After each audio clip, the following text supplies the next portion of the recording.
¿verdad? Pues ahí está. Con eso vamos a finalizar el capítulo 20. Y la bestia fue apresada y con ella también el falso profeta, ¿verdad? Estamos hablando de ¿qué? De la segunda venida del Señor. ¿Sí? Déjame controlar el de bestia porque se me está olvidando. Bíblicos. Entonces, en la venida del Señor, ¿no? La bestia, ya vimos que Él viene, ¿verdad?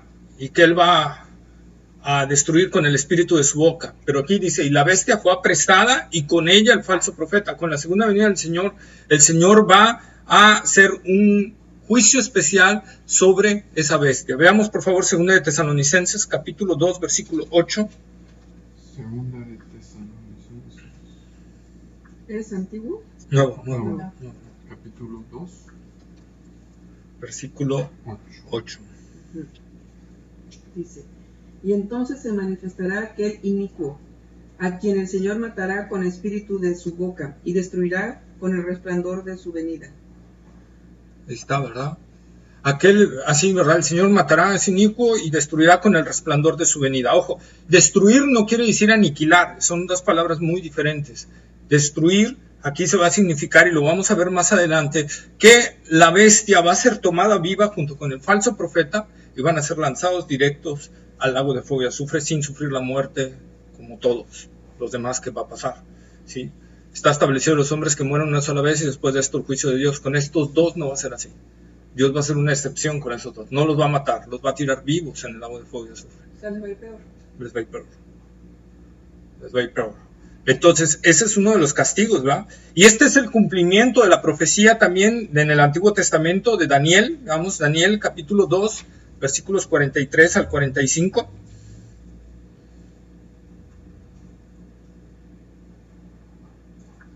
Daniel 2,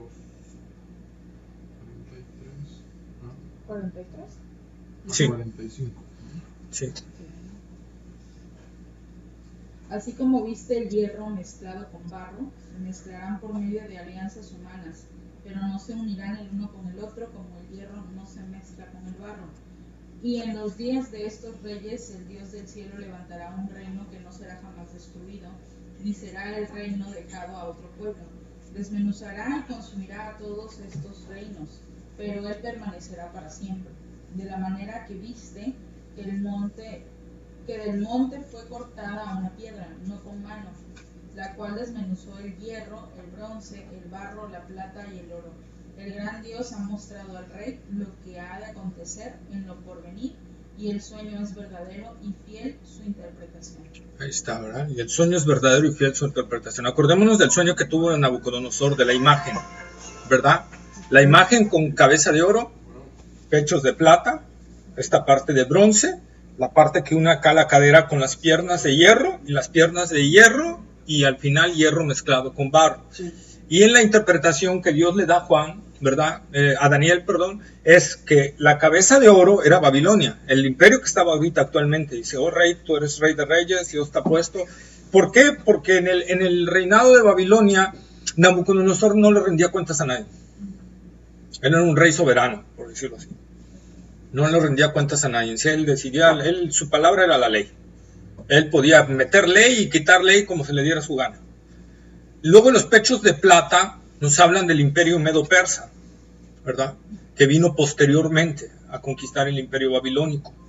Después del imperio medo-persa, que también le tocó a Daniel una parte, ¿verdad? Viene el imperio griego, pero ese ya no le tocó vivirlo a Daniel. Viene el imperio griego, que es el bronce, ¿verdad?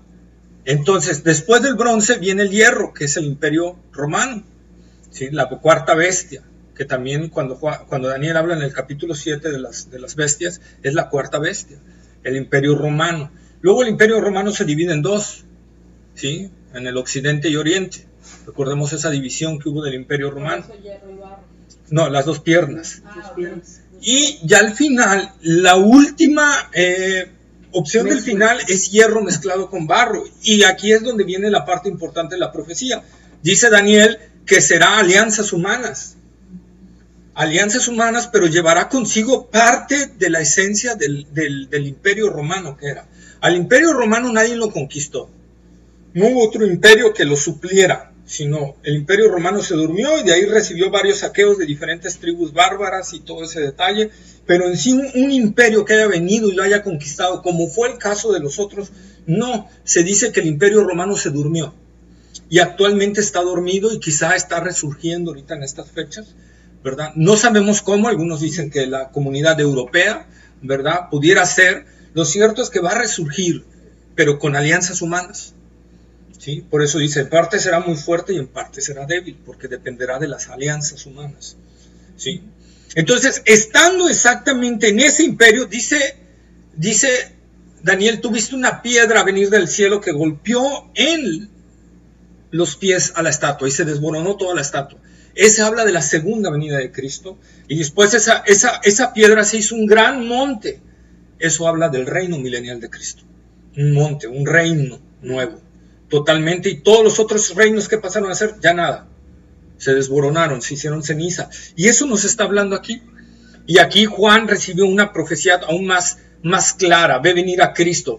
Daniel ve una piedra venir. Nabucodonosor ve una piedra venir y Daniel se la interpreta, ¿no?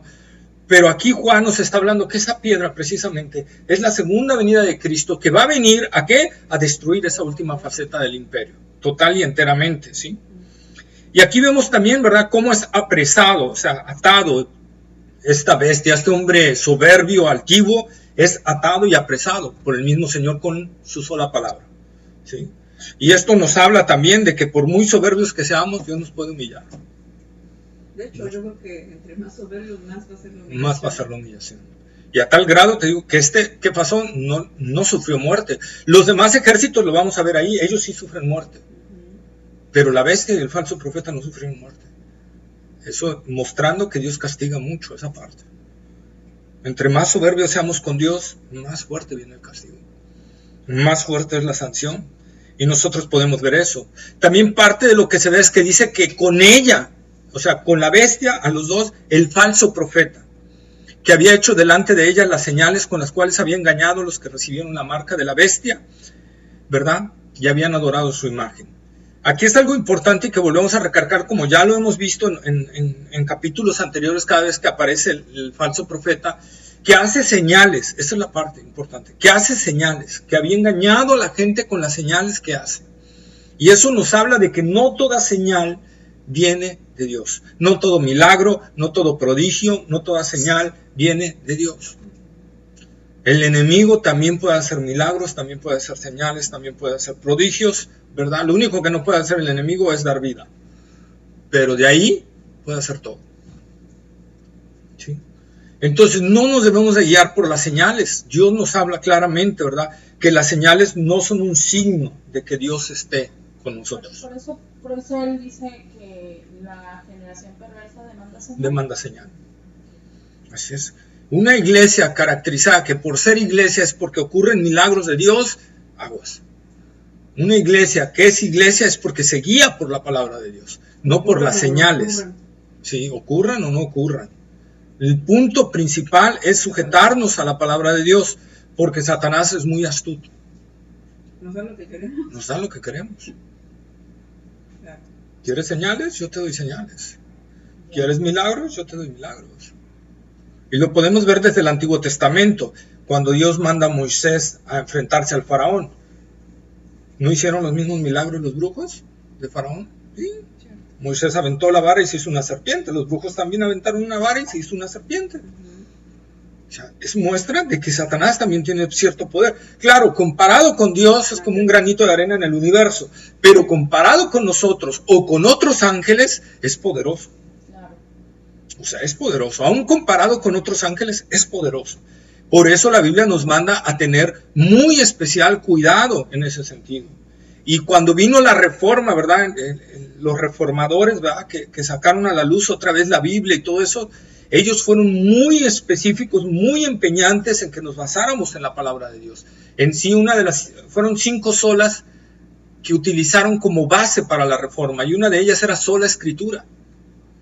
¿Qué quiere decir? Solo la escritura, no otras cosas, solo la escritura, ¿verdad? Martín Lutero inclusive decía que si la doctrina o la predicación que se da no está en la Biblia, así haga llover oro, se tiene que desechar.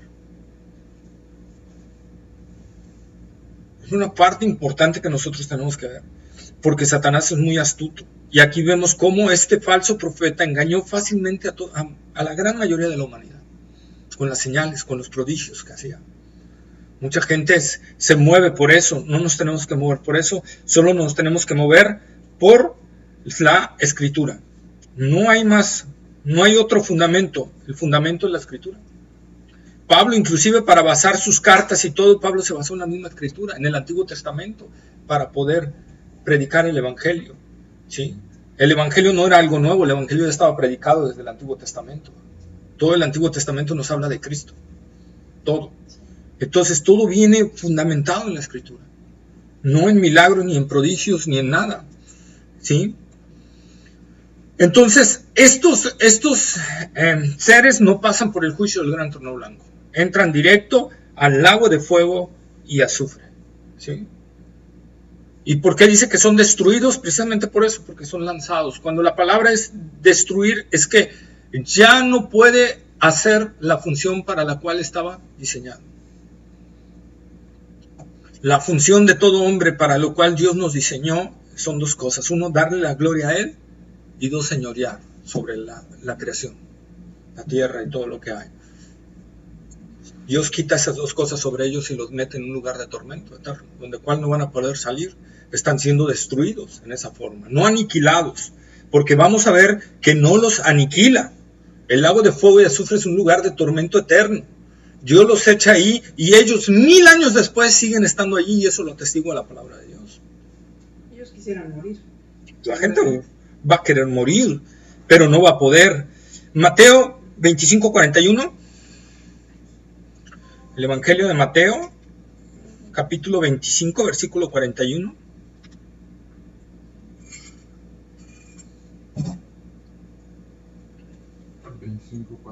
Entonces dirá también a los de la izquierda: apartaos de mí, malditos, al fuego eterno preparado para el diablo y sus ángeles. Ok, ahí está, ¿verdad? Malditos, es una palabra del Señor Jesucristo. Muy fuerte. Apártense de mí, ¿no? Al lago de fuego y azufre. Pero aquí hay algo importante que tenemos que verlo. Preparado para Satanás y sus ángeles. ¿Para quién Dios creó el lago de fuego y azufre? Dios no lo creó para el hombre. Lo creó para Satanás y sus ángeles. Pero el hombre pecó y desobedeció a Dios. Y Dios es justo. Si el mismo pecado de rebeldía Dios hizo crear el lago de fuego y azufre para mandar ahí a Satanás y a todos los ángeles que se rebelaron, el hombre hace el mismo pecado que Satanás, rebelarse contra Dios, entonces Dios tiene que castigarlo de la misma manera. Y ahí es específico el Señor Jesús. Dios no creó el lago de fuego y azufre para la humanidad. La humanidad se lo ganó. Dios lo creó para Satanás y sus ángeles, pero la humanidad se lo ganó a través de su pecado. ¿Sí? Porque el pecado destruye y al final de cuentas empieza a consumir todo el ser de la persona. Y Dios tiene que acabar de esa forma con el pecado. Dice la palabra de Dios que Dios puso eternidad en nuestro corazón, ¿verdad? Entonces Dios nos creó para una eternidad y Dios eso no lo va a revocar. Entonces de nosotros corresponde dónde vamos a ser eternos, si en el cielo o en el lago de fuego y azufre. Con razón el deseo de nosotros de vivir más, y vivir jóvenes, vivir bonitos y saludables. Porque hay un deseo en el corazón de todo ser humano. Así es. Y quieras o no, siempre, aún en el más grande ateo, hay una incógnita de qué pasará después de la muerte. Siempre hay algo en su corazón que le dice. Y eso es una verdad, porque Dios puso eso en nuestro corazón. Dice la palabra de Dios, ¿sí? Apocalipsis capítulo 20, versículo 14.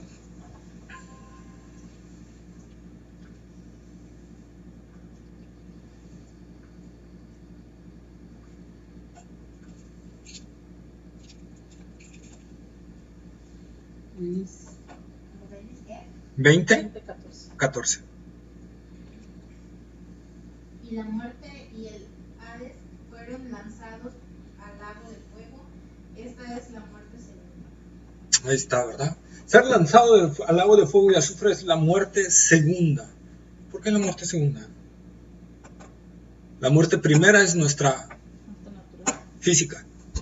Y la muerte segunda es la del eterno. Ojo, muerte en la Biblia no significa dejar de existir, ya lo vimos, sino es separación. Muerte en la Biblia es separación. Nosotros morimos, cuando morimos físicamente, ¿qué separa? El alma se separa del cuerpo.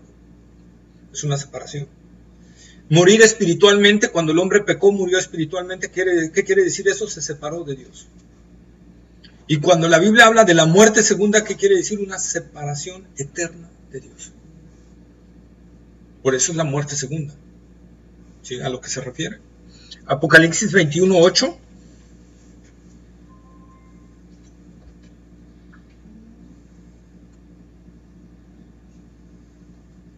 Pero los cobardes e incrédulos, los abominables y homicidas, los fornicarios y hechiceros, los idólatras y todos los mentirosos tendrán su parte en el lago que arde como fuego y azufre, que es la muerte segunda. Ahí está, ¿verdad? Todos esos. Aquí el punto interesante que a mí me gusta, corríjanme si no, ¿cuál es el primero en la lista que aparece? ¿Los qué? Abominables. Incrédulos. Cobardes. Los cobardes. O sea, los que no se atreven a hacer la palabra de Dios por el mundo. Así es. Los que no se atreven a vivir el evangelio. Los cobardes van en primer lugar. Los que no quieren parecer religiosos, No. y demás. Son los que van en primer lugar. Esa es la parte, por eso acordémonos de los evangelios. Y esa parte es bien importante. Cuando Jesús dice, si hagas algo más que a mí, no eres digno de mí. Si antepones algo de mí, no eres digno de mí. El que no está dispuesto a darlo todo por mí, no es digno de mí. Y aquí es el primero que va en la lista. Fue algo interesante ver que es el primero. No es el idólatra, no es el fornicario, no es el adúltero. El que va en primer lugar es el cobarde. Porque Jesús dijo también, el reino de Dios sufre violencia y solo los violentos lo arrebatan. ¿Sí? ¿Cómo es un violento que no le importa nada y se va sobre la persona, por así decirlo, ¿verdad? Y va y hace lo que tiene que hacer y va? Bueno, dice el Señor, esa misma actitud, pero para el reino de Dios tienes que tener. Y ahí es donde pone y dice, los cobardes. Cuando yo dije, ay Señor, espero. Por eso es cuando dice que los fornicarios y las prostitutas van delante de nosotros. Delante de los judíos. Ah, Sí. Cuando dice eso, estaba hablándole a los fariseos y a los judíos. Entonces era esa parte. Porque Él vino a los suyos. Él vino primero al pueblo de Israel. Y como ellos lo rechazaron, ¿y quiénes estaban recibiendo el evangelio en ese momento? Las prostitutas y los publicanos. La escoria de ese tiempo de la sociedad judía eran los que estaban recibiendo el evangelio. Por eso Jesús dijo eso. Pero esa es la parte. Entonces nosotros tenemos que no ser cobardes a la hora de predicar el evangelio. No ser cobardes, hablar la verdad del Señor, hablar la verdad, vivir la verdad, porque Dios no juega a ser Dios. Y nos está dando una advertencia aquí. O sea, debemos sentirnos orgullosos de ser cristianos, ¿no? De ser cristianos. Muchas veces no lo dices, lo ocultas, o sea, estamos desapercibidos, ¿no? Así es. Y eso es claro porque un cristiano no puede ser un cobarde. Dice Pablo en la carta, creo que es Tesalonicenses, porque Dios no nos ha dado espíritu de cobardía, sino de poder, de amor y dominio propio. Entonces, un espíritu cobarde es un espíritu que no ha sido renovado, que no ha sido transformado, que no ha nacido de nuevo y por lo tanto no va a entrar al reino de los cielos. Porque dice Pablo, no te ha dado espíritu de cobardía, te ha dado de poder, amor y dominio propio. Entonces, tenemos todo eso. Entonces, el lago de fuego es un lugar de tormento para todo aquel pecador. Por eso dijo el Señor, apártense de mí, hacedores de maldad, ¿verdad? Mateo capítulo 8, versículo 12, por favor. 8:12. Uh-huh. 8, capítulo 8, versículo 12. Mateo 8:12, ¿ya están? Ya. Dice, mas los hijos del reino serán echados a las tinieblas de afuera. Allí será el lloro y el crujir de dientes. Ahí está, ¿verdad? Mas los hijos del reino, ojo, ¿quiénes son esos hijos del reino? Son los judíos de ese tiempo. Pero volvemos al punto, tenemos que ver la clave. ¿A quién le estaba hablando Jesús? Jesús está dejando claro ahí. Los hijos del reino. ¿Quiénes son esos? Los judíos. El reino mesiánico era para los judíos. Por eso volvemos a repetir, Jesús vino por ellos. Ellos lo rechazaron. Y por cuanto ellos lo rechazaron, nos fue abierta la entrada a nosotros los gentiles. Pero dice aquí que los va a echar al lago de fuego, ¿no? Al Sí. lloro y el crujir de dientes. Claro, Por haberlo porque- rechazado. por haberlo rechazado. Porque no por ser judío obtienes salvación. Tiene preferencia, pero...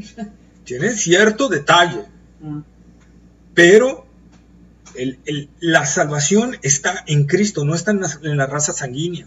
Ojo, en cuanto a beneficios de cuestión de elección, siguen siendo el pueblo de Dios, pero eso no les asegura la salvación.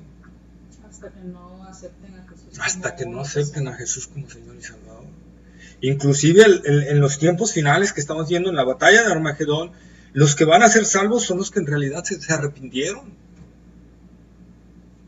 Los que en realidad se arrepintieron. Los demás judíos van a ser lanzados al lago de fuego y azufre. No por ser judío tienes Por ser garantizada una entrada, exacto. Lo que te da la entrada es Cristo. Ahora, ¿tienes beneficios? Sí, en esta tierra sí. Y es donde a veces malinterpretamos, por eso le digo a las personas, haciendo una exégesis adecuada, tenemos que entender que hay promesas para los judíos en este mundo que no son para nosotros como iglesia. Que no son para nosotros como iglesia. Que le estaba hablando a su pueblo, ¿no? Que le estaba hablando a su pueblo y bendiciones que hay en su pueblo y que se desglosan desde el Antiguo Testamento que son bendiciones para ellos.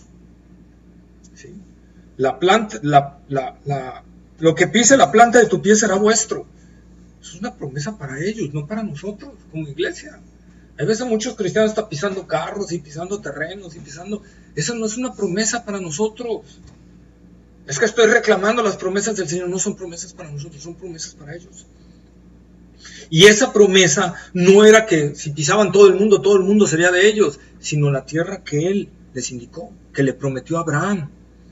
Cuando se paró y le dijo a Abraham, todo lo que alcances a ver, desde tal punto hasta tal punto, hasta tal punto, yo te lo voy a dar a ti y a tu descendencia.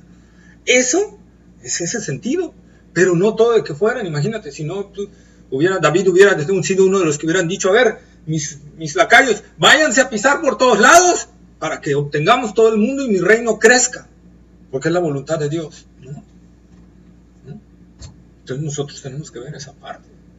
Por ejemplo, David nunca conquistó Egipto, David nunca tuvo como tributario a Egipto.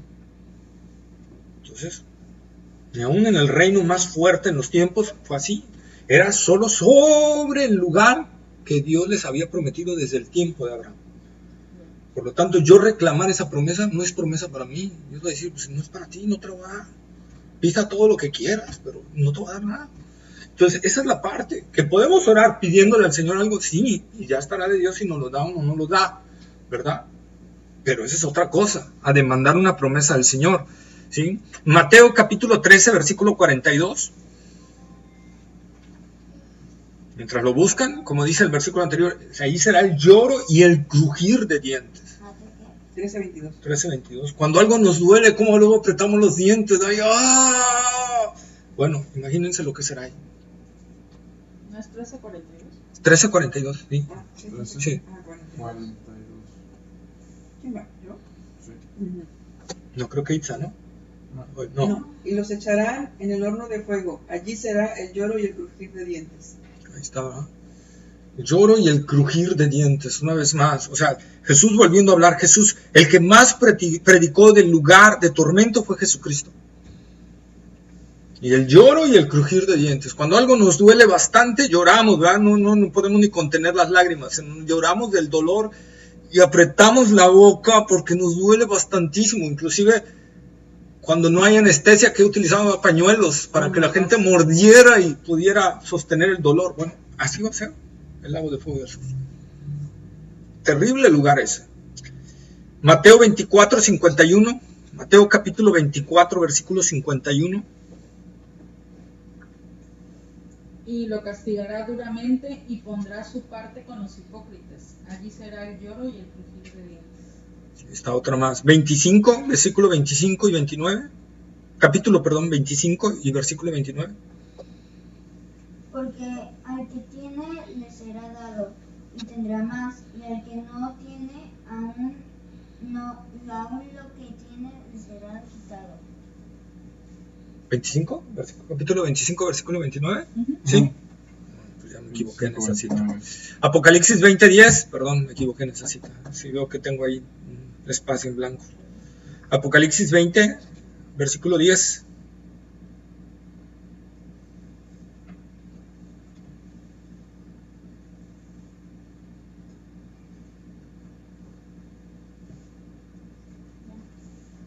El diablo que los enseñaba No. fue lanzado. No. 20:10. Sí, no, está bien, pero es engañaba, no enseñaba. No, tampoco el diablo, ¿no? Sí. El diablo que los 20:10. engañaba fue lanzado en el lago de fuego y azufre, donde estaban la bestia y el falso profeta, y serán atormentados día y noche por los siglos de los siglos. Ok, ya vieron. Aquí hay algo importante que tenemos que ver, ojo. Nuestra versión Reina Valera tradujo mal ahí un verbo. Dice estaban. Ese verbo está mal traducido, el tiempo. El tiempo real en el griego, y por eso fui a diferentes versiones, y hay varias versiones que lo traducen correctamente, entre ellos la Peshitta, que dice, y el adversario que los había seducido fue echado en el lago de fuego y azufre, donde están también la bestia y el falso profeta, y serán atormentados día y noche por eternidades de eternidades. Lo corrijo más. Porque ya no quiere decir que ya se fueron. Sí, y si vemos la segunda parte del texto como que contradice al verbo, porque dicen, ¿dónde estaban? Y fueron atormentados. Bueno, estaban y fueron. Ya no están. O sea, está mal ahí el verbo, por eso lo que Está podemos mal ver. conjugado, ¿no? Está mal conjugado el verbo. Correctamente es están, donde también están la bestia y el falso profeta, y serán atormentados día y noche por eternidades de eternidades. ¿Sí? Esa es la correcta traducción. Entonces podemos ver que el castigo eterno será realmente eterno. Dios no te va a echar al agua de fuego y azufre, te vas a consumir ahí, como algunas posturas cristianas tienen, algunas iglesias cristianas tienen eso. ¿Y en qué se basan? Es que Dios no es tan malo. Dios no puede ser tan malo para mandar a alguien a sufrir. Es que, Dios nos creó inmortales. Dios nos creó inmortales. 2, Dios no creó el lago de fuego para la humanidad. Dios creó el lago de fuego para Satanás y sus ángeles. Pero el hombre se ganó ese lugar. El hombre se ganó ese lugar. Y en la bondad y en la misericordia de Dios y en su grande amor, por eso dice Pablo, por el grande amor con que nos amó aún estando nosotros muertos en pecado, ¿verdad? Nos dio vida juntamente con Cristo. Aún siendo nosotros enemigos de Dios y muertos espiritualmente, Jesucristo vino a venir a morir por nosotros para que no nos perdamos, no nos vayamos a ese lugar. Esa es la oferta de Dios. Esas son las buenas nuevas. Las buenas nuevas es que el rey está enojado contigo, el rey está airado contigo, pero te tengo una buena noticia. Si tú vas a su hijo, el rey te perdona. Esas son las buenas noticias. ¿Sabes qué? El rey ya tiene la sentencia sobre tu vida. Y está muy enojado contigo. Está muy molesto contigo. Y está esperando un momento para ejecutarte toda esa ira que él tiene contra ti. Pero te tengo buenas noticias. Su hijo ya pagó por ti. Y si tú vas a su hijo, el rey te perdona. El rey te va a perdonar, y no solo te va a perdonar, te va a aceptar como un hijo. Fuerte, ¿no? ¿Sí? Esas son las buenas nuevas. Por eso el evangelio significa eso, buenas nuevas. El evangelio es lo que hacían los emperadores cuando mandaban a sus mensajeros a dar una noticia importante. Eso era evangelio. Por eso nosotros hoy en día decimos evangelio, pero en realidad es un término que viene del griego. Nosotros debemos decir buenas nuevas. ¿Sí? Como los ángeles cuando se le aparecieron a los pastores. Hoy os doy buenas nuevas de gran gozo, que os ha nacido hoy en la ciudad de David un Salvador, que es Cristo el Señor. Esas son las buenas noticias. La única opción que tengo para librarme de este lugar es Cristo Jesús. Por eso la necesidad de predicar correctamente el Evangelio. El Evangelio no se debe de predicar, ven a Cristo, porque va a mejorar tu vida. No, Cristo no viene a mejorar la vida. Ven a Cristo porque va a mejorar tu economía. Para eso Dios hubiera enviado, como dicen por ahí, un economista, no un salvador. Ven a Cristo porque va a componer tu matrimonio. No necesariamente. ¿Por qué tienes que venir a Cristo? Porque eres un pecador y Dios está enojado contigo y estás bajo la ira de Dios y en cualquier momento Dios puede desatar su ira sobre ti.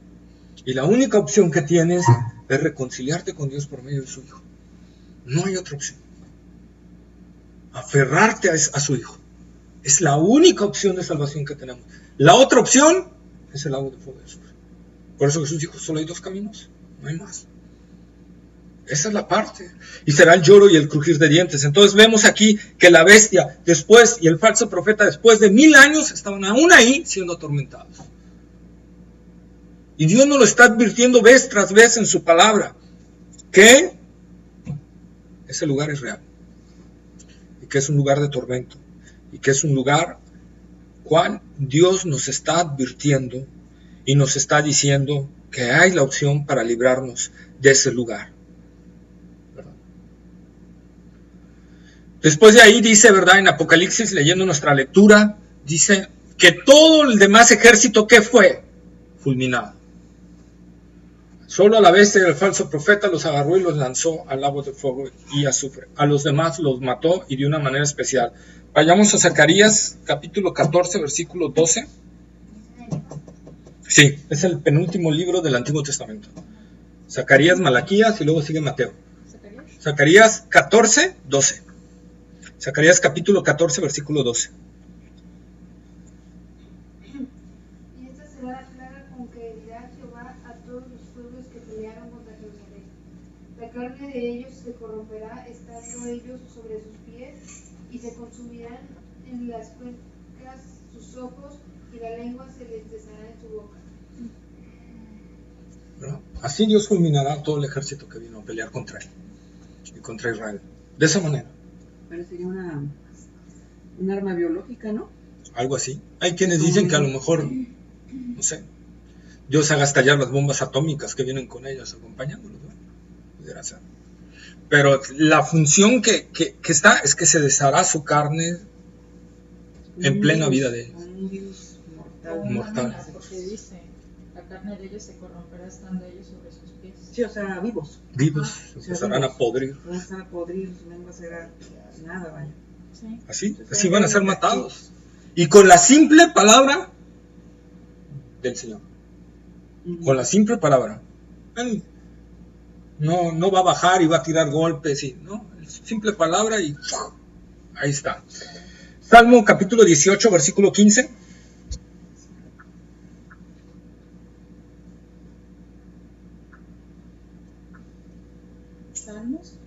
Salmo 18, 15. No, Víctor. ¿Sí?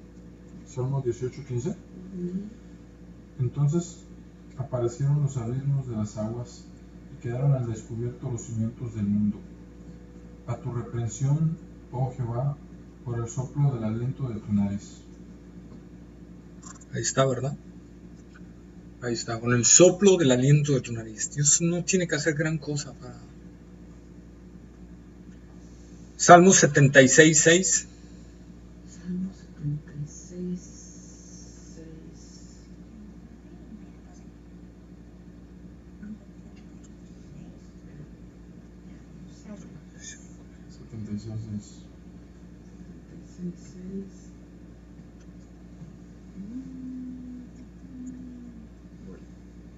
Dice, a tu reprensión, oh Dios de Jacob, el carro y el caballo fueron entorpecidos.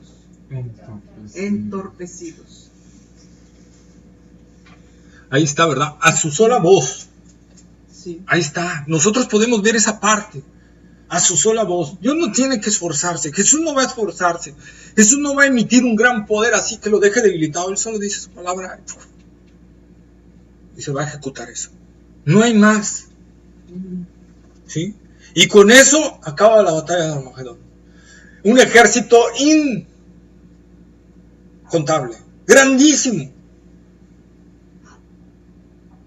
Solo va a decir la palabra. Y a todos al mismo tiempo se les va a caer la cara. Con solo decir la palabra. Con la sola palabra no tuvo que enviar un ángel. A ver, ángel Gabriel, agárrame a la bestia del falso profeta y lánzalos al lago de fuego. No, él mismo los prendió con la palabra y los aventó con la misma palabra al lago de fuego. Ese es el poder de nuestro Dios. Y luego dice Juan, ¿verdad? Ya entramos al capítulo 20 y aquí empieza ya una parte especial. El capítulo 20, versículos 1 al 3. Juan 20, 1 al 3. Ajá. El primer día de la semana. Juan, perdón, Apocalipsis. Discúlpame. Es por lo del mi detalle. Apocalipsis 20, versículos 1 al 3. Vi a un ángel que descendía del cielo, con la llave del abismo y una gran cadena en la mano, y prendió al dragón, la serpiente antigua, que es el diablo y Satanás, y lo ató por 1000 años. Y lo arrojó al abismo y lo encerró, y puso su sello sobre él para que no engañase más a las naciones, hasta que fuesen cumplidos 1000 años. Y después de esto debe ser desatado por un poco de tiempo. Ahí está, ¿verdad? Entonces Juan contempla algo. Ya vio la batalla de Armagedón, ya vio la victoria de Cristo, pero hace falta alguien.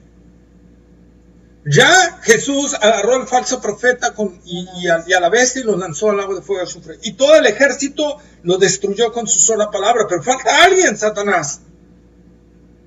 Porque Satanás es el que le dio autoridad a la bestia.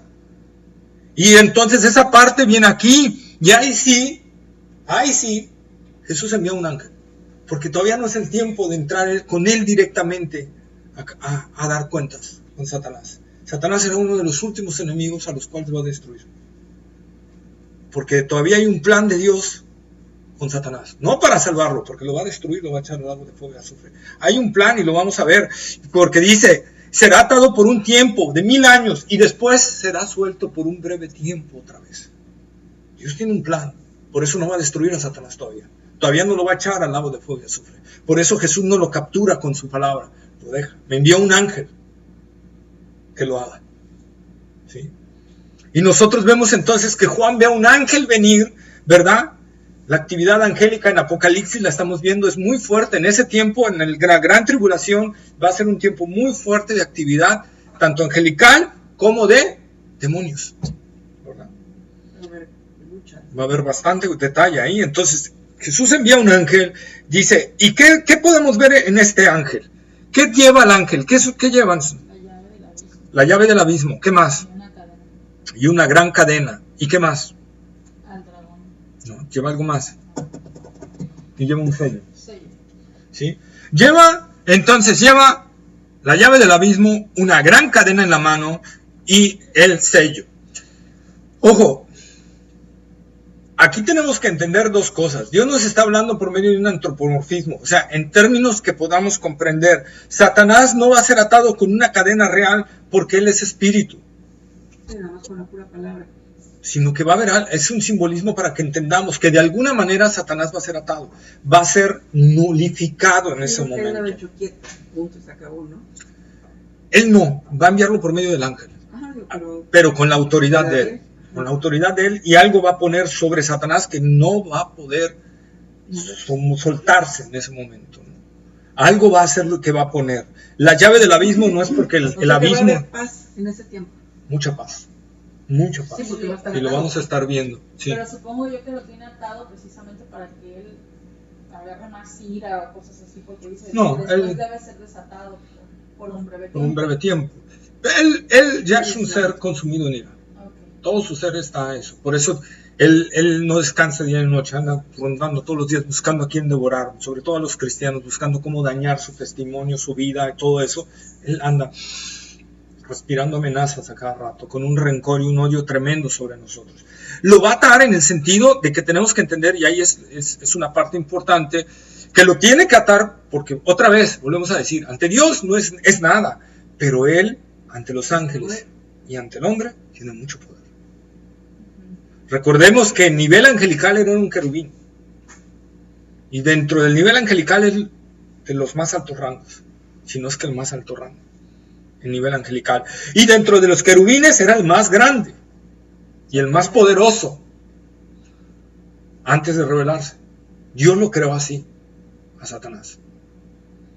Entonces no es cualquier ser, por eso Dios lo tiene que atar con una, y no con una cadena, ojo, dice, con una gran cadena, simbolizando que con lo que lo va a atar a Dios es algo muy fuerte, porque Satanás es fuerte. No es, si nada más quisiera decir que lo va a atar con una cadena bastaría, pero Dios nos está hablando ahí para que entendamos el sentido del poder que tiene Satanás. Dios lo va a atar con una gran cadena y lo va a echar al abismo. Y no solo, alguien dijera, pues ya que tiene la cadena, sino que va a cerrar el abismo y le va a meter llave. Y no solo le va a meter llave, le va a poner un sello, además, para que nadie lo pueda abrir. Para que entendamos el nivel de maldad que tiene Satanás. Ojo. Repito, con Dios no se puede enfrentar, porque lo vemos, Dios dice, ahorita no voy a ensuciar las manos contigo, voy a mandar un ángel. Con mi autoridad, simple con mi autoridad, y ya te apresó, te arrojó y te... Pero Dios nos está diciendo también para que entendamos nosotros lo peligroso que es este enemigo que tenemos. Que no es cualquier cosa. Que por eso Pablo decía, no ignoremos sus maquinaciones. Nuestra lucha no es contra carne y sangre, por eso la necesidad de estar orando y estar escudriñando la palabra, porque no tenemos cualquier enemigo. Es un enemigo muy poderoso para el ser humano. ¿Sí? Y entonces nosotros podemos ver, y dice, y prendió al dragón, la serpiente antigua que es el diablo y Satanás, y lo ató por 1000 años, y lo arrojó al abismo, y lo encerró y puso sobre él el rollo. Fíjense que aquí hay algo importante, que al estar analizando el texto. ¿En qué momento luchó el ángel con Satanás? ¿No luchó? No luchó. O sea, nada más. Lo prendió y lo ató. Lo que tenía que hacer y ya. Aquí hay dos posibles detalles que tenemos que ver. Una, que el ángel iba con la autoridad de Satanás y por ende no se pudo, perdón, con la autoridad de Dios, gracias, ya estaba yo diciendo una herejía bien fuerte. Venía con la autoridad de Dios, ¿verdad? Y Satanás no pudo defenderse. Pero creo más, y eso es sentido mío, no doctrinal, creo más que Satanás está débil en este momento por la venida de Jesucristo. Y es cuando el ángel aprovecha para prenderlo, atarlo y arrojarlo dentro del abismo. Creo. Punto de vista personal, no está en la Biblia, claro. Punto de vista personal. Pero yo lo estoy asumiendo porque Satanás no se defiende en nada. Por ejemplo, nosotros vemos en Judas que Satanás pelea con el arcángel, Miguel. Y vemos en otro lado también a Satanás peleando, ¿no? Pero aquí no pelea. Entonces, a lo mejor la misma venida de Jesucristo, el resplandor de su venida, lo debilitó. Y eso aprovechó el ángel para atarlo y meterlo al abismo y cerrarlo y meterlo en llamas. Para que veamos lo terrible que es Satanás. Comparado con ángeles y comparado con nosotros. Comparado con Jesús, pues nada que ver. Nada que ver, ¿no? Entonces, eso nos habla de exactamente, ¿verdad? Cómo Satanás no tiene ninguna arma contra Dios, pero sí contra todos los seres. ¿Sí? ¿Sí? Dragón, dice, el dragón ¿de qué nos habla? Bueno, nos habla de su poder destructivo y aterrador que tiene, ¿no? Satanás, por eso es el dragón, simbolizando en eso. Tiene un poder muy destructivo y es muy aterrador Satanás. La serpiente antigua, porque dice así, nos habla de su astucia, seducción y peligrosidad. ¿Verdad? ¿Cómo es la serpiente? Silenciosa. Más que la de cascabel, que te avisa, ¿verdad? Pero en general la serpiente es muy silenciosa y va con mucho cuidado hasta llegar a donde está su víctima. Muy sigilosa, muy seductiva. ¿Cómo se dice? Traicionera. Muy traicionera. Decían por ahí, es cierto, me decían una persona de rancho, el mazacuate, ¿sí lo conocen? El mazacuate. Sí.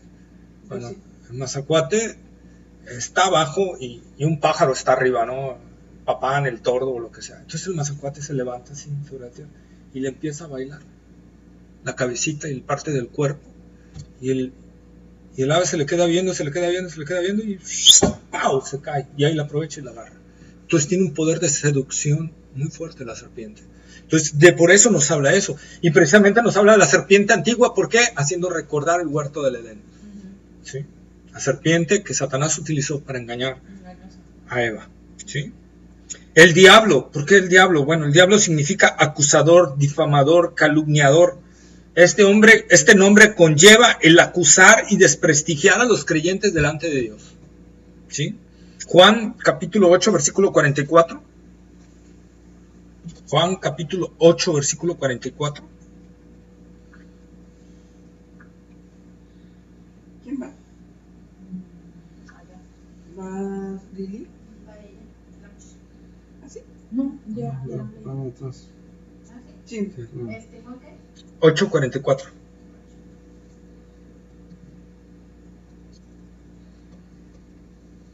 Vosotros sois de vuestro padre el diablo, y los deseos de vuestro padre queréis hacer.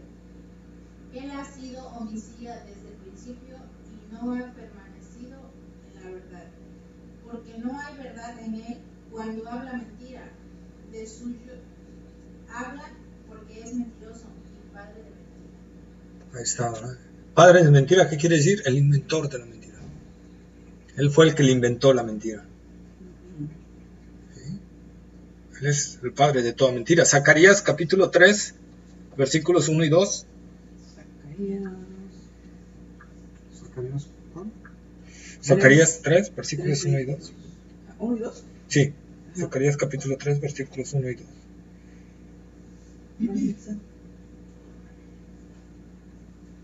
Me mostró el sumo sacerdote Josué, el cual estaba delante del ángel de Jehová, y Satanás estaba en su mano derecha para acusarlo. Y dijo Jehová a Satanás: Jehová te reprenda, oh Satanás, Jehová que ha escogido a Jerusalén te reprenda. ¿No es este un tizón arrebatado del incendio? Ahí está, ¿verdad? Satanás estaba ahí para acusar. Cada vez que nosotros pecamos, Satanás está ante el Padre. ¿Ya viste lo que hizo tu hijo? ¿Ya viste? Robó, ¿tú qué? Que lo cambiaste, que lo transformaste. Dame chance. Lo merezco, que me des chance de sangolotearlo un poquito. ¿Ah? Ahí está, acusándonos de día y de noche. Por eso tenemos un abogado en los cielos, a Cristo Jesús. Él está abogando de noche y de día por nosotros, ¿verdad? ¿Sí? Entonces eso es Satanás, esa palabra, porque dice que el dragón, la serpiente antigua, el diablo y Satanás, adversario. O sea, no sé, la palabra Satanás significa adversario. Nos habla de su lucha por hacer que el evangelio no crezca. Nos habla por atacar al cristiano constantemente. Nos habla por cegar el entendimiento de los incrédulos, por establecer formas de combate. ¿Sí? Es un adversario, está planeando cómo va a combatir, cómo va a ser. Es un estratega, Satanás. Nos habla, ¿verdad?, cómo está incesantemente, cómo buscando destruir la verdad de Dios por medio de herejías, por medio de desvirtuar el evangelio. ¿Sí? Primera de Corintios capítulo 7, versículo 5.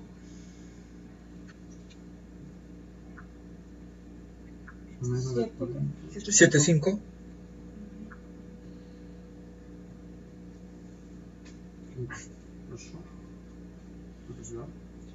Primera de Corintios capítulo 7:5 dice: No os neguéis el uno al otro, a no ser por algún tiempo de mutuo consentimiento, para ocuparos sosegadamente en oración y volver a juntaros en uno, para que no os tiente Satanás a causa de vuestra incontinencia. Sí, está hablando de los matrimonios, ¿verdad? No se nieguen el uno al otro, a menos que sea un tiempo de mutuo consentimiento, no largo, porque Satanás los puede tentar y puede venirse detalle. Segunda de Corintios, capítulo 2, versículo 11. Segunda de Corintios. Capítulo 2, versículo 11.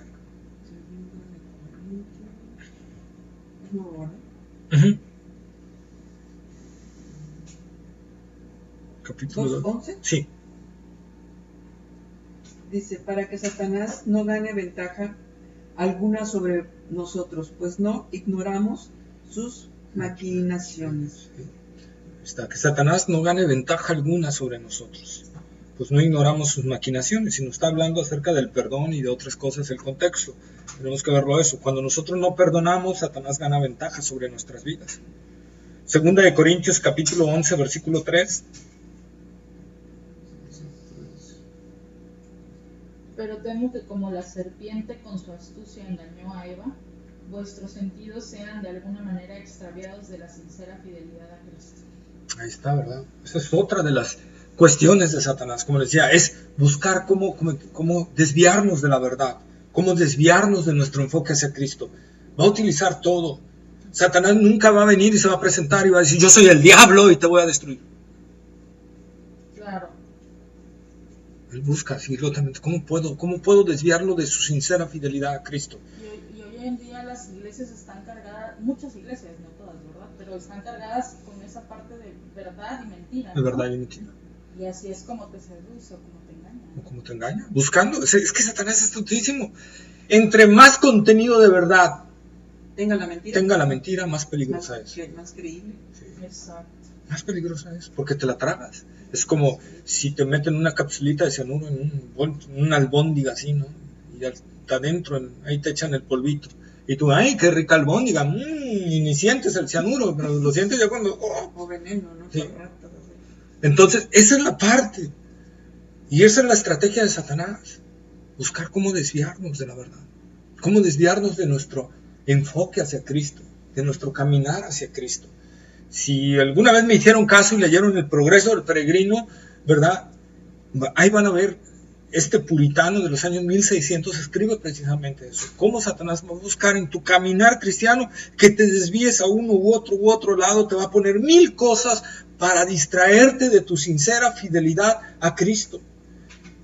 Tan solo no necesitamos creer una doctrina falsa, tan solo con que pongámosle atención a otra cosa y nos desviemos nuestro enfoque, ya estamos desviándonos de nuestro enfoque que es Cristo. Con esto no quiere decir que no trabajemos y que estemos nada más puro Cristo. No, pero que nuestro corazón esté ardiendo cada momento por Él. Cada momento, que haya en nosotros un sincero deseo de servirle, de amarle, de servirle, de buscarle, ¿verdad? Esa es la parte. Que nuestra vida sea una oración continua delante del Señor.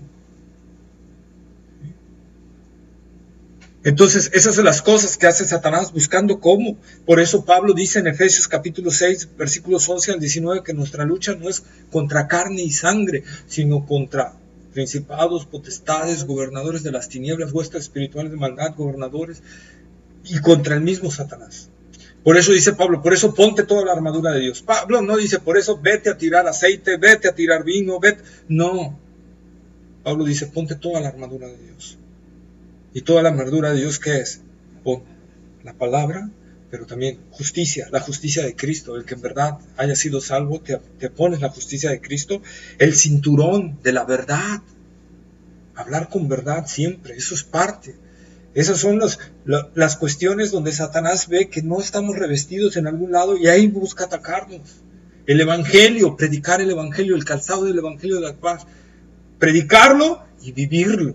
Por eso están los pies. Caminar, ¿verdad? Es vivirlo, es andarlo, ¿sí? ¿Y qué más? El casco de la salvación, la seguridad que te da la salvación en Cristo, de tenerlo bien seguro, que si en verdad eres salvo, y nada te va a quitar tu salvación, porque algo que va a buscar Satanás principalmente es meterte dudas de la salvación. Y si tú estás seguro que has nacido de nuevo en Cristo Jesús, no tienes por qué tener un ápice de duda. Y eso, por eso dice Pablo, ponte el yelmo de la salvación, el escudo de la fe, creyendo todas las palabras del Señor, creyendo lo que Él ha hablado en nuestras vidas. El que empezó en vosotros la buena obra, la perfeccionará hasta el día de Jesucristo. Señor, yo no veo que avance. Confío en esa promesa, ¿verdad? Claro, si no estoy orando y no estoy leyendo la Biblia, pues también, ¿verdad? Pero ese es tomar el escudo de la fe, creerle al Señor, vivir con ese ardiente deseo de servirle, y la espada del Espíritu, que es la palabra de Dios. Por eso tenemos que estar estudiando. Es la única arma ofensiva que tenemos, la palabra de Dios. ¿Para qué? Para estar firmes, dice Pablo. Ojo, la palabra nos está hablando de que no nos muevan del lugar donde estamos ubicados, sembrados. ¿Qué quiere decir? Que no nos mueva de nuestro sentir en Cristo. No está hablando que la espada del Espíritu es para replegar al enemigo de Veracruz o para replegar al enemigo de México y lanzarlo a otros países y que ya no venga a México. Eso no es cierto. Lo que Pablo nos está diciendo ahí es que la lucha es que no nos mueva de nuestra posición en Cristo, de nuestra verdad en Cristo. Muchos lo quieren ocupar para utilizar la palabra de Dios para que atar al diablo y lo ato con 4 nudos y ato a los principados y ato a las potestades. Yo les digo, tan solo utilicen la lógica. Por favor, utilicen la lógica. ¿Dónde están los más grandes guerreros espirituales que según ustedes tienen? En Estados Unidos. ¿Cómo está Estados Unidos? Doctrinalmente, hecho cachos. Espiritualmente, hecho cachos. ¿Dónde está creciendo el lesbianismo, el homosexualismo? ¿Dónde está creciendo el abortismo? ¿Dónde está creciendo la liberalidad? ¿Dónde está creciendo el ateísmo? ¿Dónde está creciendo el racismo? Todo. Ahí. Y ahí están los más grandes guerreros que promueven eso. Entonces les digo, ¿saben qué? No aten al diablo por piedad, porque se enoja más y sale más furioso, les digo. Son de broma, ¿no? Pero la verdad, no están atando. Satanás se ríe cuando le dicen, te ato, Satanás. ¿Quién nos mandó a hacer eso? Nosotros lo que tenemos que hacer es predicar el Evangelio, hablar la palabra. Y al estar predicando el Evangelio, hablar la palabra, viviendo el Evangelio, nosotros estamos haciendo guerra espiritual. La mayor guerra espiritual que podemos hacer es promover la verdad contra la mentira. Esa es la mayor guerra espiritual. Porque Satanás representa la mentira. Estamos como que gastando energía, ¿no? En ir sobre Satanás y no tomando esa energía para hacer la palabra. La palabra, sí. Y Dios nunca nos mandó a enfrentarnos a Satanás. Nunca, jamás. Tú no vas a encontrar una sola Biblia, peleate con Satanás. No vas a encontrar una sola oración de un apóstol, ¿verdad? Ahí en las Escrituras, peleándose con Satanás. Pablo nunca ata a Satanás. Y Pablo, teniendo la autoridad apostólica, nunca ata a Satanás. ¿Quiénes son nosotros para estar atando? Y el mismo Judas dice, se atreven a proferir palabras contra las potestades superiores, que no las entienden ni las comprenden. ¿Y de dónde saldría eso de atar?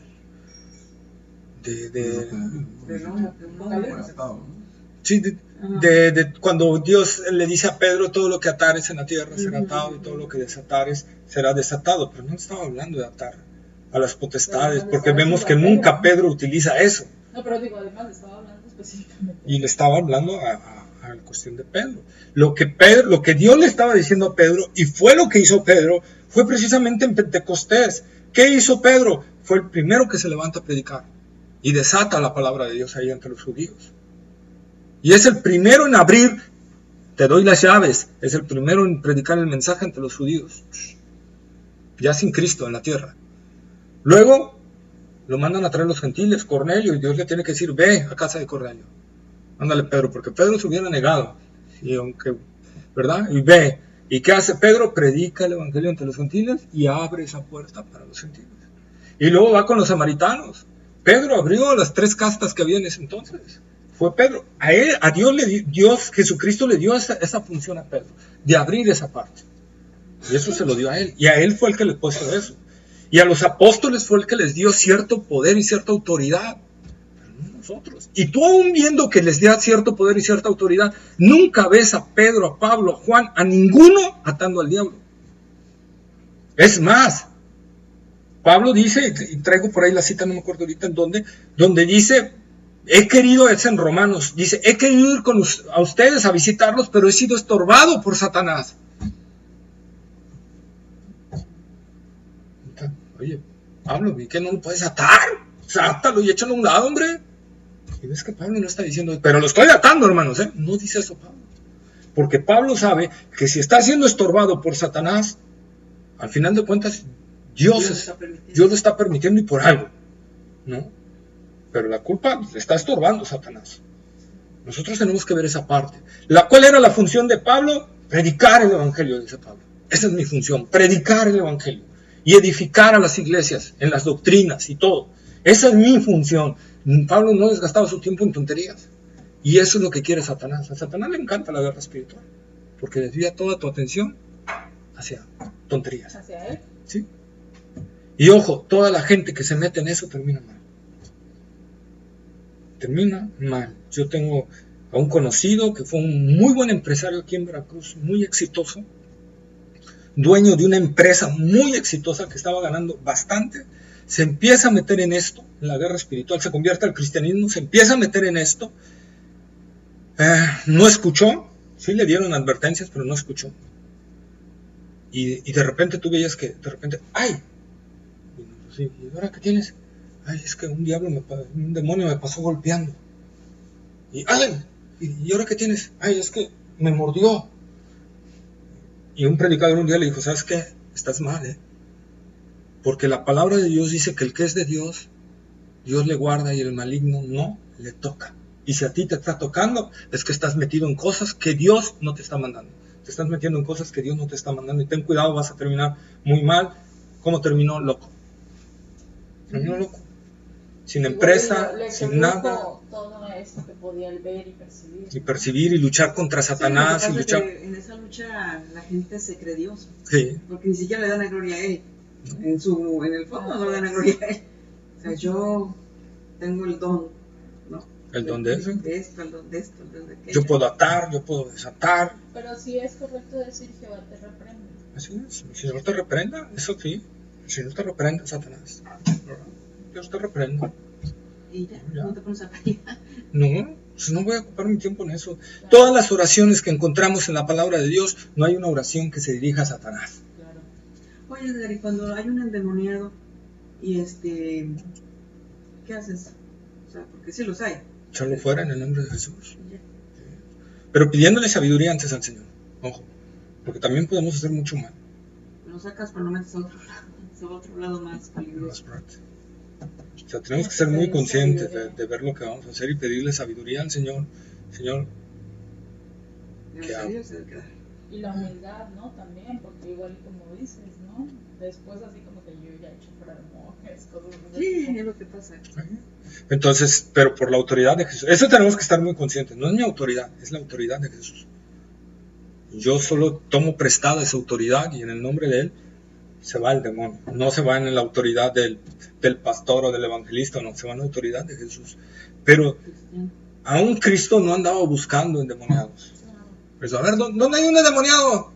O Pablo, o Pedro, a ver, ¿dónde hay un endemoniado? Mándenme donde haya un endemoniado. O ¿dónde hay enfermo? ¿Dónde hay enfermo? No. El trabajo principal de Cristo y de los apóstoles era predicarlo.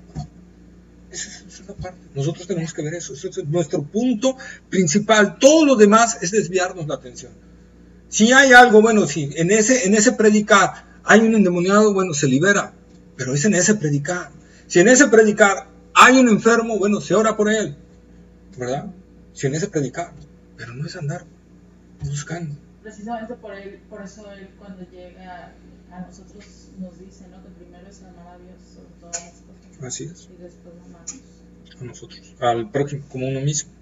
Entonces esa es la parte que nosotros podemos ver. Entonces Satanás es muy astuto y es lo que va a andar buscando. ¿Cómo quitarnos? ¿Verdad? ¿Cómo desviarnos de nuestro centro? Va a provocar tumultos como provocó en Hechos. ¿Para qué? Para que el evangelio tratar de nullificar a Pablo y a Bernabé. Y el evangelio no siga siendo predicado. Va a tratar de ponernos barreras, de amedrentarnos, de quitarnos, de desviarnos, de muchas cosas, para que nosotros perdamos nuestra mirada de Cristo. Y va siempre a tratar con la duda, con todo, para tratar de desviar nuestra mirada de Cristo, porque Él sabe que si logra desviar nuestra mirada de Cristo, ya no. Va a ser más fácil que nosotros nos perdamos. Ya no, ¿por qué? No porque vayamos a perder la salvación, sino porque vamos a ser nulificados para ser siervos de Cristo, para llevar a otros a los pies de Cristo.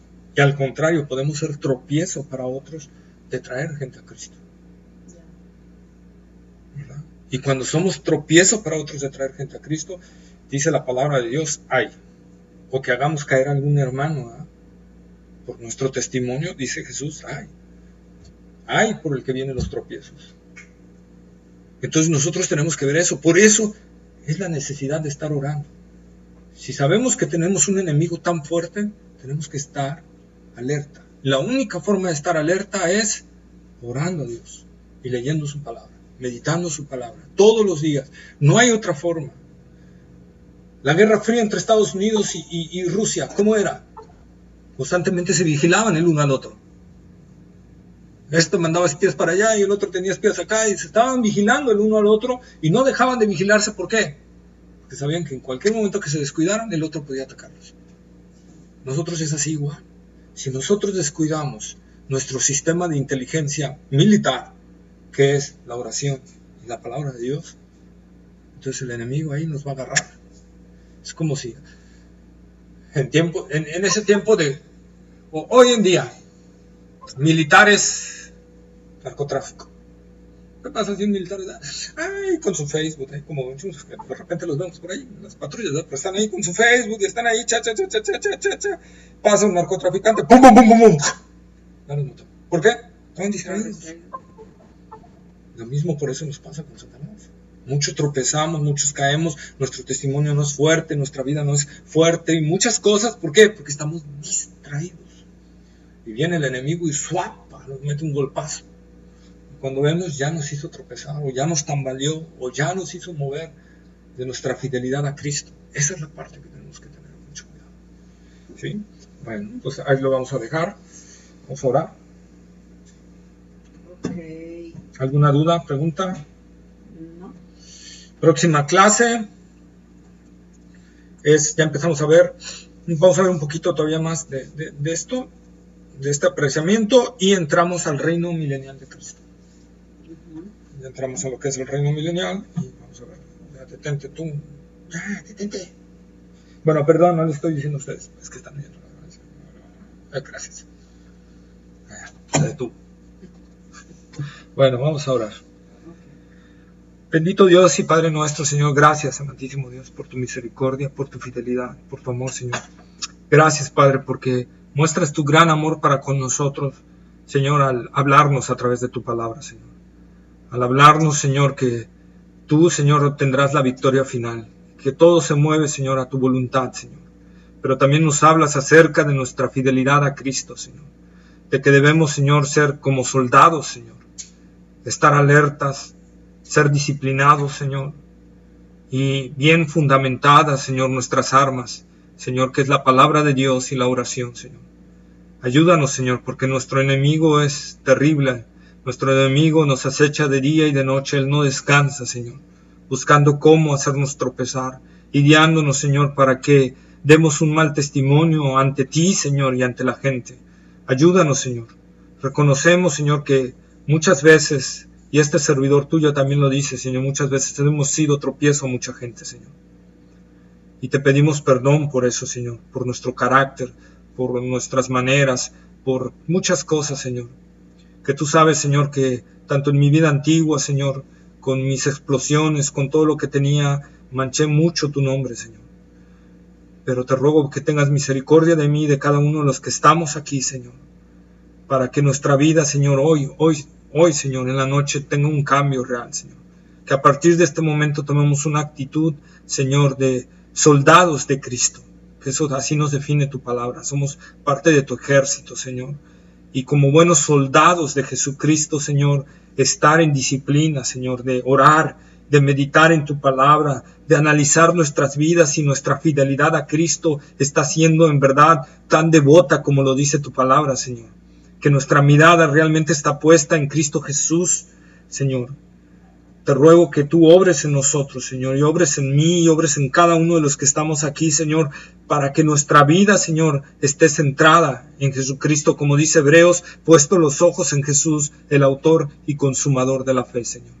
Ayúdanos, Padre, en el nombre de Jesús, y rogamos, Señor, que tú muevas más corazones, Señor, y que si hay algún corazón, Señor, malo de incredulidad en nuestras vidas, tú lo quites, lo arranques de nosotros, Señor, y nos des un corazón lleno de amor, lleno de entrega, lleno de devoción, lleno de testimonio ante los demás, Señor, ante los ojos, Señor, sobre todo tuyos, que a quien vamos a dar cuentas, al final de cuentas, es a Cristo Jesús.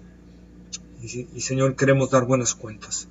Ayúdanos en el nombre de Jesús. Te pedimos por nuestros hermanos, Señor, que no vinieron el día de hoy. Clamamos, Señor, porque si es por alguna enfermedad, que tú los sanes, Señor. Si fue alguna cosa de causa muy mayor, Señor, que tú les ayudes.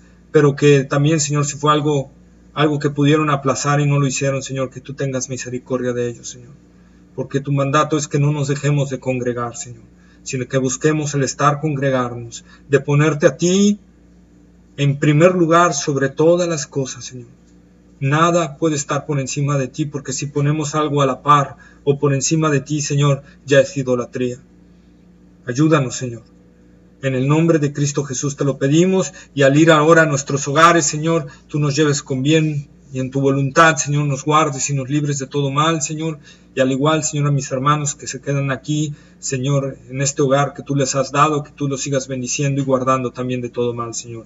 Gracias, Señor, por tu amor, por tu misericordia. Gracias por la provisión del día de hoy. Gracias, Señor, porque este hogar se siga abriendo para ti, Señor. Que tú permitas, Señor, que este hogar, Señor, sea edificado en tu palabra, en tu verdad siempre, y cada día más firme, Señor, y cada día más fuerte, Señor, y que en tu misericordia, Padre, te lo pido, Señor, tú sabes que no por quedar bien ante nadie, Señor, líbrame de todo eso, sino, Señor, porque en la gracia que tú has dado aquí, Señor, permitas que se levanten, Señor, generación de hombres y de mujeres que te sirvan a ti, Señor, en las funciones respectivas que tú tienes en tu palabra, Señor. Permite que de este grupo, Señor, se levanten así también, Señor, y sea de grande bendición, Señor, para tu reino, nuestras vidas, Señor.